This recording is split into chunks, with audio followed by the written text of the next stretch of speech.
Hello, hello, hello, hello. কই আমার নাতিপুতিগুলো কোথায় গেল? এই তো দেখতে পেয়েছি, দেখতে পেয়েছি। তোমরা সবাই ভালো আছো তো? গপ্পগ্রানি চলে এসেছে, গপ্পগ্রানির ঝুলিয়ে নিয়ে।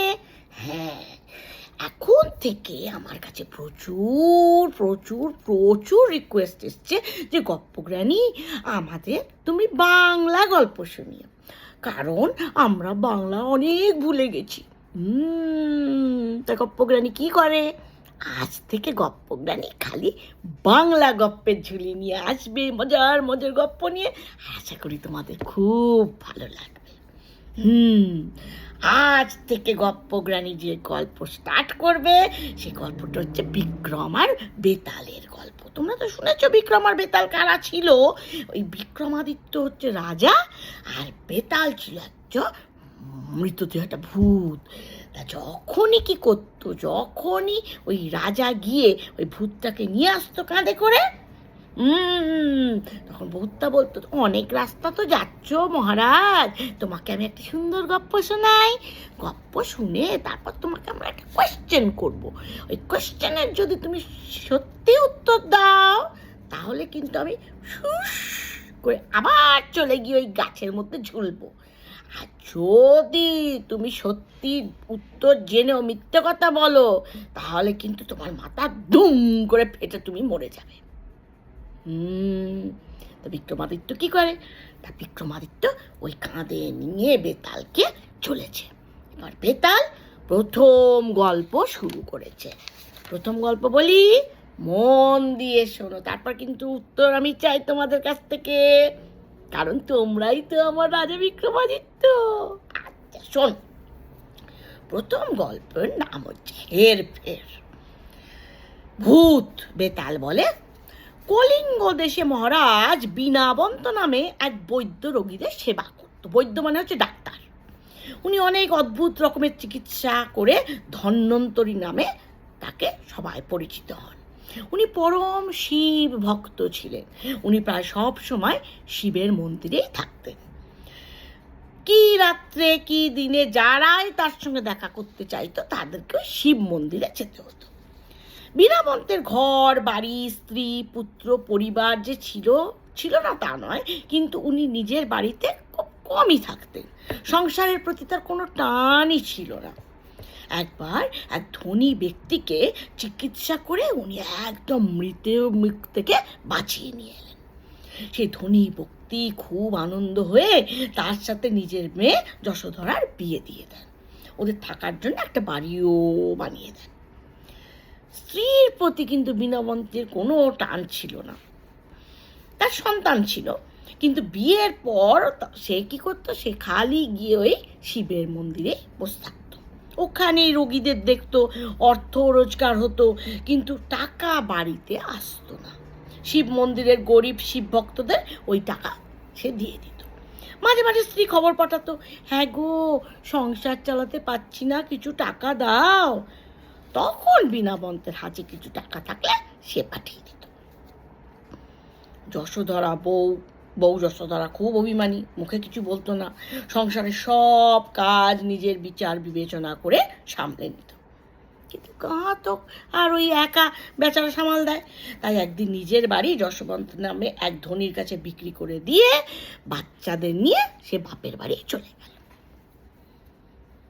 সবচেয়ে অদ্ভুত ব্যাপার হলো যে এত কিছু করে সে বাড়ি চলে গেল, কিন্তু তার স্বামী বীণাবন্তর মনে কোনো চাঞ্চল্য ছিল না। যশোবন্তের কাছে যে যশবন্ত বাড়ি কিনেছিল, যশোধরার কাছ থেকে যে যশবন্ত যার কাছে যে বাড়িটা বিক্রি করে দিয়েছিল, সে ছিল খুব নাস্তিক। সে নাস্তিক মানে একদম ঠাকুর দেবতা বিশ্বাস করত না। কোনো দেবতাকে না প্রণাম করে সে অনেক টাকা রোজগার করেছিল। চিকিৎসার ক্ষেত্রে বীণাবন্তের হাত যশ যেমন ছিল, তেমনি ব্যবসার ক্ষেত্রে যশবন্তের তেমনি হাত যশ ছিল। যশবন্তের দুই বউ একের পর এক মারা গেল। কোনো বউয়েরও একটাও তখন সন্তান নেই। ও তৃতীয় বউ যখন আসবে একটা বাচ্চা পুচকু, তখন যশবন্তের আনন্দের সীমা নাই। তখন ওর বউ বলল, ঈশ্বরের করুণায় আর তুমি বাবা হতে যাচ্ছ, আমার কাছে একটা ছোট্ট বেবি আসছে, চল আমরা একটু ঠাকুরের কাছে যাই। তখন যশবন্ত বলতো, যা ইচ্ছা তুমি করতে পারো, আমি কিন্তু ওইসব মন্দিরে টন্দিরে যাব না। যশবন্তের স্ত্রী এরপরে কি হয়, একটা সন্তান তার হয়, মানে একটা বেবি। কিন্তু ওই সন্তান নড়ে না, চড়ে না, ডাকে না, কাঁদে না, যেন মরা, একদম ছোট্ট হাড্ডিসার চেহারা, কিন্তু বুকের উপর কান রাখলে শোনা যায় ঠুক ঠুক ঠুক ঠুক ঠুক ঠুক। এই বাচ্চাকে একমাত্র বীণাবন্ত ছাড়া আর কেউ বাঁচাতে পারবে না, বলল যশবন্তের বন্ধুরা। বীণাবন্তের প্রতি যশবন্তের একটা তুচ্ছ তাচ্ছিল্যের ভাব ছিল, কিন্তু কি করে, যেতে তো হবেই, তার বেবির বলে কথা। ওর বন্ধুরা এবার শিবালয়ে গিয়ে বীণাবন্তকে সব বলে ওদের সাথে আসতে বলল। ওই নাস্তিক যশবন্তের কাছে আমি যাব না, ও যদি এই শিব মন্দিরে আসে তাহলে আমি যাব, তারপর শিব ঠাকুর যা করবেন তাই হবে। যশবন্ত তার বাচ্চাকে নিয়ে শিব মন্দিরে গিয়ে বাচ্চাটাকে বীণাবন্তের কাছে রেখে শিবলিঙ্গের কাছে প্রণাম করে বলল, আমার বেবিকে তুমি বাঁচিয়ে দাও। বীণাবন্ত তার থলে থেকে একটা বড়ি বার করে অল্প ভিজিয়ে বাচ্চাটার ঠোঁটে ঘষে দিল। তৎক্ষণাৎ বাচ্চাটা উঠে কাঁদতে শুরু করলো। এই ব্যাপার থেকে সবাই অবাক হয়ে গেল, এত ভালো ডাক্তার। ঠিক সেই মুহূর্তে যশোধরা তার কোলের বাচ্চাটাকে নিয়ে কাঁদতে কাঁদতে এসে বলল, ওগো আমাদের নিজের বাচ্চাটাকে বাঁচাও, বলে কোলের বাচ্চাটা স্বামীর সামনে শুয়ে দিল। যশোধরা আর বীণাবন্তের কিন্তু ওই একটাই তখন বেবি। বীণাবন্ত এবার বাচ্চাটার নাড়ি দেখে বাচ্চাটার মুখে একমাত্রা ওষুধ দিল টক করে। ওই বাচ্চাটা একবার চোখ খুলে মায়ের দিকে তাকিয়ে পরক্ষণেই মারা গেল। বীণাবন্ত শটান এবার শিব ঠাকুরের কাছে গিয়ে পড়ে প্রণাম করে প্রার্থনা করলো, বাচ্চাটাকে বাঁচাও ঠাকুর, ওটা আমার ছেলে, আমার বাচ্চাটাকে বাঁচাও। কিন্তু কোনো ফল হলো না। বীণাবন্ত তার ওষুধের পোঁটলা শিবলিঙ্গের মাথায় ছুঁড়ে কোথায় চলে গেল। এবার বীণাবন্ত নিজেই রেগে গেছে, আর কোনোদিন ওই মন্দিরের কাছে আসেনি। অনেক দিন পর শিবের বাৎসরিক উৎসবের দিনে এসে শিবের উপর দূর থেকে এবার ঢিল ছুটতে লাগলো। সবাই ভাবলো ওই যে বীণাবন্তের বেবিটা মারা গেছে, বীণাবন্ত বোধহয় পাগল হয়ে গেছে। এইখানে বেতাল চুপ করে কি করছে, এবার রাজা বিক্রমাদিত্যকে কোয়েশ্চেন করছে। রাজা পরম ভক্ত বীণাবন্ত ব্যস্ত ছিল, শিব ঠাকুরকে খুব প্রণাম করত, হঠাৎ সে এরকম নাস্তিক হয়ে গেল কেন? আর চরম নাস্তিক যশবন্ত রাতারাতি এত ভক্ত হয়ে গেল কেন? মানুষ যে ভগবানকে বিশ্বাস করে সেটা কি শুধু নিজের স্বার্থ রক্ষার জন্যেই? এই প্রশ্নের জবাব যদি তুমি আমাকে না দাও, আর জানা সত্ত্বেও যদি আমাকে না দাও, তাহলে তোমার মাথা দুম করে ফেটে চৌচির হয়ে যাবে। বলো তো, আমাকে উত্তরটা দাও।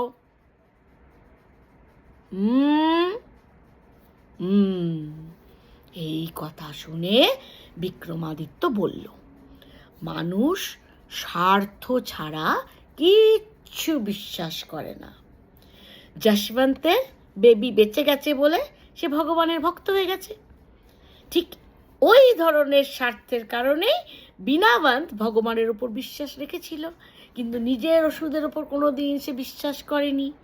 উনি বারবার নিজেকে ভাবতেন নিমিত্ত মাত্র, মানে ভগবান যা করছে করছে, আমি তো আমার কাজটুকু খালি করছি, ওর ওষুধে কিচ্ছু হয় না, যা করে ভগবান করে। এত গভীর বিশ্বাসের জন্য নিজের সন্তান মারা যাওয়াতে চট করে তার সেই বিশ্বাস উবে গেল। চিকিৎসার ত্রুটির জন্যই যে তার বেবি মারা গেছে সে কথা বীণাবন্ত কোনোদিন চিন্তাই করেনি। ভেবেছে শিব ঠাকুর বেবিকে মেরে ফেলেছে। তা কখনো হয়? ঠাকুর তো ঠাকুর। অতএব এইভাবে রুগী এবং ওষুধের মধ্যে শিবকে মধ্যেখানে রেখে তার অত বড় চিকিৎসা করার ক্ষমতা নষ্ট হয়ে গেল, সে পাগল হয়ে গেল। রাজার মুখ খুলতে বেতাল হুশ করে সব পালিয়ে গিয়ে উঠল গিয়ে সেই গাছে। তাহলে বুঝলে? তাহলে কি স্বার্থ বাদ দিয়ে ভগবানকে সবসময় মন থেকে ডাকতে হবে। তাহলে আজকে এই গল্পটা শেষ করলাম। সামনের সপ্তাহে আরেকটা বেতালের গল্প নিয়ে আবার চলে আসবো। ভালো থেকো, শুনতে থেকো গপ্পগ্রানীর মজার মজার গপ্পের ঝুলি। Tata, bye bye, by.